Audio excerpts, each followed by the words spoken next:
She got a scholarship in Holland College. So from around 10,000 tuition fee, she only paid for around 7,000, 6,000 to 7,000. Hello everyone, this is me again, Joy Fajardo. Hindi tayo pababayaan ng Canada. Kita nyo yan guys, para ako nag-golf. Hi guys! Mag-video daw si Kiko.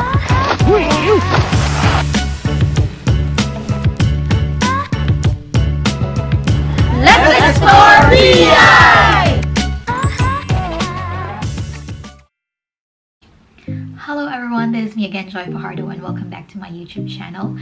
For today's video, I'm super excited to share with you the amount or cost that you have to prepare if you are planning to become a student here in Prince Edward Island, Canada, specifically in Holland College. The first bulk of amount that you have to prepare if you want to be a student in PEI Canada is to comply with the requirements such as IELTS. Most often schools would ask you to take an IELTS exam just for them to make sure that you will be able to communicate properly while you're at school and you'll be able to learn while you are a student here in Canada. There are some that would not require IELTS, but for Holland College they would. So IELTS would typically cost around 300 to 350 Canadian dollar depending on the country where you are at, and it also depends on the testing facility that you want to take your exam in. The second thing for the requirements would be your police clearances.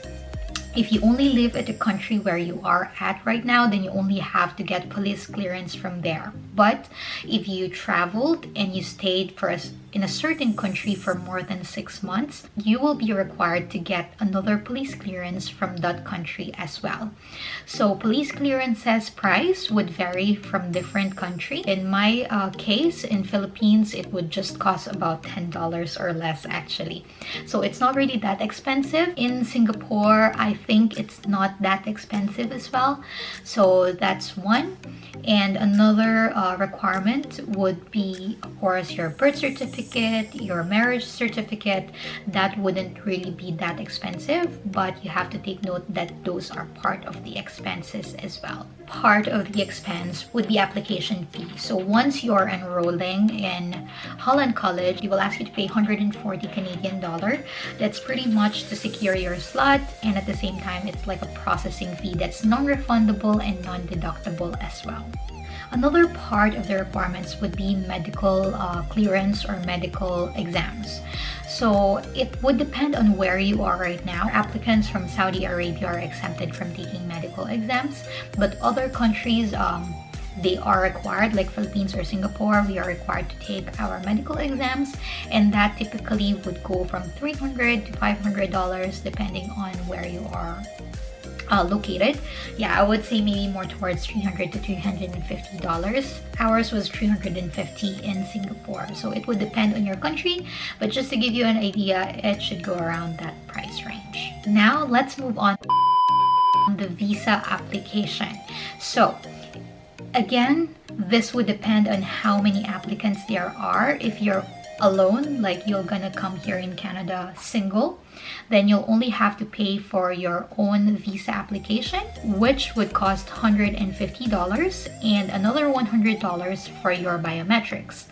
If you're coming here with your spouse or say with your child, spouse would be on open work permit, and open work permits are more expensive. If visa application for student only cost $150, an open work permit would cost $255. So that will be $155 for work permit and another $100 because you are on open work permit. So it's a bit more pricey, but if you have a spouse that could come with you, I'd highly recommend that you ask them to come with you. It's a lot more advantageous. Your spouse can help you find a pathway to become a PR while you're still a student, and you can help each other as as you try to get settled here in Canada. So if your question is it good to live my spouse first with my kids here in the country where I am right now, I'd highly recommend that you bring along your spouse. Your child would depend on the age.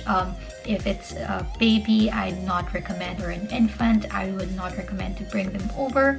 It's gonna be a bit stressful for you both, for the husband and wife to come here and start all over again. If you have an infant with you, it might be a bit more challenging. It is possible, but it's a bit tougher. So yeah, you have to be prepared, mentally and physically as well. Going back, so again, the application for visa for a student is $150, and for open work permit is $255.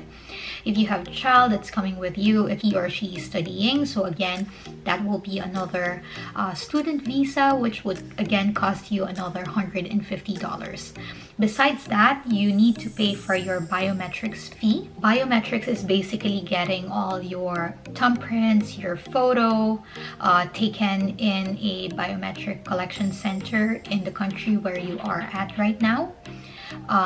Yeah, it's basically for security purpose. It's like it's part of their police clearance sort of here in Canada, so you have to definitely go for that biometric process. That would cost $85 per applicant, so both the open work permit and the student. As for the child, if the child is 14 years old and above, then she or he has to go through the biometric process as well. But if they're just a kid and below 14 years old, then there's no need to go for the biometrics. That's pretty much for the requirements and for the visa application. The next part will be the proof of funds.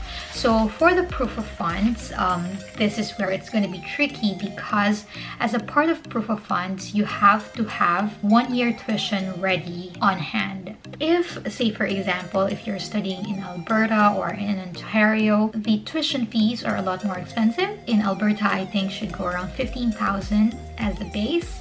So if you're studying in a big city where the tuition fee is a lot bigger, then you'll have to prepare a lot more proof of funds, especially if the cost of living there is a lot more, right? In Prince Edward Island, specifically in Holland College, it's actually one of the cheapest colleges here in Canada.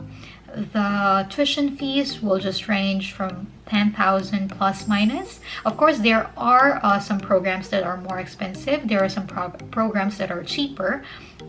But yeah, the range will just go around 10K-ish. So you'll just have to prepare as proof of fund 1 year tuition fee, which is that 10,000 for example, and you can also check with the college or university you're applying for if they are offering any scholarships.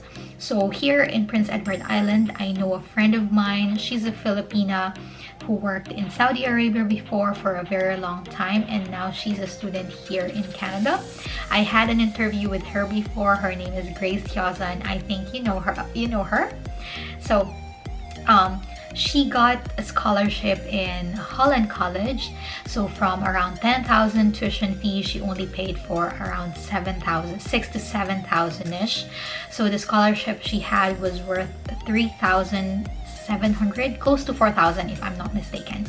So you can check with the university or college where you are applying at, say Holland College or University of Prince Edward Island. You can check with them if they have any scholarships offered. But be careful, because there are some scholarships which are basically the government ones that you are not allowed to apply for or to accept. It is because whenever it's a government funded scholarship, it basically shows them that you're going to be a liability to Canada instead of, an asset. So yeah, don't apply for any government type of scholarship. Ate Grace mentioned last time that there should only be around 3 bullets or 3 types of scholarship you're not allowed to take. But yeah, you do your research on that. So that's part of the proof of funds, 1 year tuition fee. The second part of the proof of fund is living expenses. Pretty much the standard would go around 10,000 for the student. For the spouse, that will be 4,000 Canadian dollar. So if, say for example, you as a student is 10,000, you have a spouse of 4,000, you have a child 3,000, and another 10,000 as your tuition fee, as your first year tuition fee, so that will be 27,000 Canadian dollar. It's pretty big, but yeah, that's actually, it's quite expensive to become a student, you see. So you have to prepare for that. So what are the types of proof of funds that you can show pretty much? So number one definitely is the bank statements, and besides that, if you have a car, even if it's still in mortgage, you can actually show the title of that car. If you have any properties in the Philippines, you can add that in. If you have put a deposit, or if you have paid in full your semester, your first and second semester, say for example at school, you can include that receipt. It will make your application stronger if you made a previous payment. It's because they know that you're really interested and you really want to study, you already paid for it. So it makes your case a bit stronger if you do that. So you can pay one semester and include that receipt as part of your proof of funds. There is a reason for rejection that says modest fund. That pretty much means that the fund is so small, it's too small for a student to establish himself or herself in the province where she wants to go. I'd recommend that you go slightly more than the minimum for the proof of funds, and make sure that the money is in your account for a couple of months, preferably about 6 months, because if you just put in a huge bulk of, say, 1 million in your account in one day, so it's a bit questionable where that came from. It might cause some problem later on. So it's best to slowly build that million in your account. I'm speaking of million because it's in peso, but anyway, around 30,000 Canadian dollar. Slowly build that 30,000 Canadian dollar in your account instead of putting it as a, you know, one big bulk of 30,000, because that's going to be a bit questionable where it came from, the legality. Is it just really just to show your money, you know? So it's best that you really have it on hand and ready for your disposal instead of just for show, you know what I mean. So that's pretty much the expenses for studying in Holland College. Besides that, maybe another big bulk would be for the plane ticket. It depends which country you will come from. So it's pretty hard to say how much it's gonna be, because it depends, you know, it depends on the country where you are at, it depends on the time when you're gonna fly, it depends on how we'll come out of this pandemic. So there's a few things, but yeah, having the knowledge of the cost, I think, is very important, so we can prepare for it while waiting for everything to go back to normal, or for us to come out to the new normal. So maybe we can slowly build our funds in order for us to have enough money to cover the cost of studying here in Prince Edward Island, Canada. So that's pretty much everything for today, guys. If I miss anything when it comes to the cost of studying, please don't hesitate to comment on the comment section below, so it can be a reference for others who are watching this video. If you find this video helpful, please don't forget to like, subscribe, share this video to your friends, and leave some comments on the comment section below. Thank you guys so much for watching, and join me as we explore